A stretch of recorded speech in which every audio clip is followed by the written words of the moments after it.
বাংলাদেশের NID card অর্থাৎ জাতীয় পরিচয়পত্র, এর নাম জাতীয় পরিচয়পত্র না দিয়ে জাতীয় প্রবলেমপত্র দেওয়া উচিত।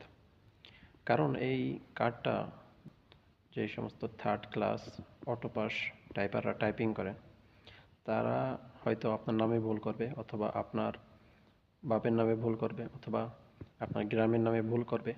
অর্থাৎ তারা টাইপিং মিস্টেক করবেই, টাইপিং ভুল করবেই। এরপরে সেই ভুল শুধরানোর জন্য আপনি নির্বাচন অফিসে যাবেন, নির্বাচন অফিস বলবে আপনি চেয়ারম্যানের কাছে যান, চেয়ারম্যান বলবে আপনি মেম্বারের কাছে যান, মেম্বার বলবে অনলাইনে যান, অনলাইন বলবে আবার সেই নির্বাচন অফিসে যান। মানে এই সেই একটা প্রবলেমের উপর প্রবলেম আসতেই থাকবে। এরপর এই পাসপোর্ট বা এই এনআইডি কার্ডের যে সমস্ত ক্যামেরা আছে, আল্লাহ, এগুলির ক্যামেরার কথা তো বাদই দিলাম। 1900 সালের ক্যামেরা তারা এখনো ইউজ করে।